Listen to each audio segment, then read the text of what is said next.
Hello and welcome to Natural English with Sarah. I'm in a very positive mood today, and that is because the weather is absolutely gorgeous. Not only is the weather gorgeous today, but it has been gorgeous, and blue skies, sunshine, very warm temperatures around 22, 23, 24 degrees. It's been like that for about 4 weeks now, and this is very uncommon for June in the UK. Usually in June we have a few warm days, but in between those we have cold days, chilly days, and lots of rain as well, which, as you can imagine, makes it very difficult to plan any activity. So due to this wonderful weather, I decided to answer some questions about summer so that you can practice your pronunciation and also learn some new summer vocabulary.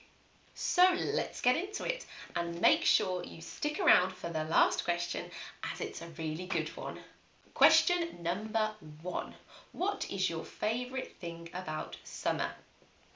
For me, because I'm a mum of a 3.5-year-old girl, as a mum, I think being able to just step outside the door or jump in the car and drive somewhere without taking gloves and scarves and coats is a really big advantage in the summertime.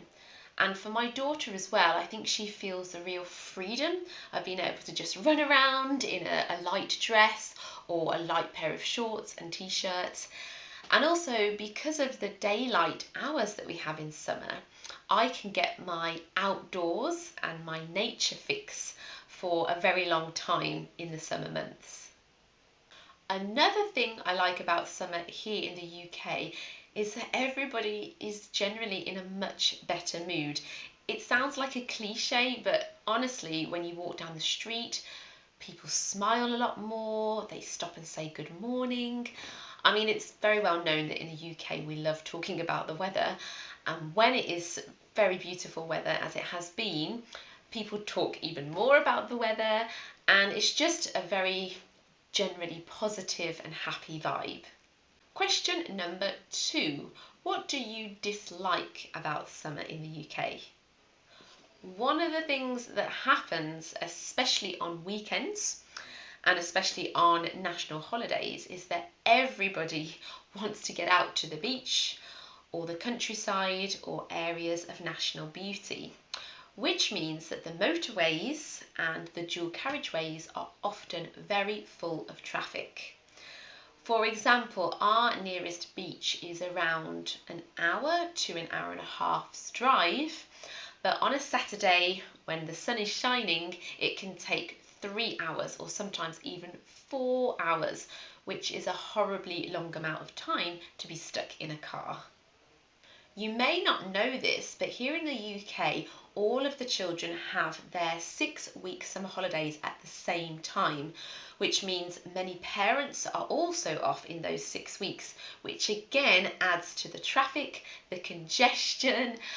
It has a negative effect on travel abroad as well, with the airports being very busy in those 6 weeks holidays, and the prices of holidays abroad in the 6-week summer holidays are sometimes double the price that you would have out of those 6-week holidays. I know that this doesn't happen in all countries, and some countries stagger the school summer holidays so that not everybody is off at the same time. So, Mr. Rishi Sunak, our British Prime Minister, if you're listening, I think you need to do something about these 6-week holidays and perhaps consider staggering them. Another thing that's quite difficult to cope with here in the UK is the general lack of air conditioning in people's homes. There is air conditioning in doctors' offices, hospitals, government buildings, for example, but it's very rare to find air conditioning built into people's homes here. That's because most of the time it's probably not necessary, and it's rare for us to have consecutively hot days. You can buy air conditioning units that can go into individual rooms of the house, but myself, I'm not really sure how effective they are.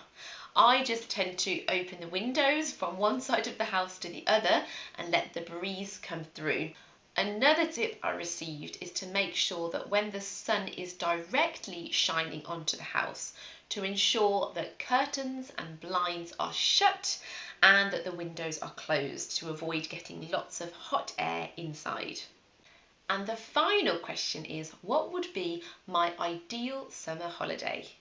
I personally love travelling, so for me the ideal summer holiday would involve travelling to a destination that I've never visited before, maybe spending some time in the city, taking in the historical sites, and then going on to enjoy nature and the great outdoors in a new location. For example, a day hiking, sometimes swimming in the sea, and those active and energetic days would be interspersed by mornings or afternoons where I get a chance to really relax and recharge my batteries. And for me, that's usually reading a book on the beach just for a few hours in between all of the fun activities. In the comments below, I would love to know what summer looks like in your country, and also include what your ideal summer holiday would look like. Thank you so much for watching, and don't forget to like, subscribe or follow for more of these videos. Have a lovely, wonderful and summery day wherever you are in the world.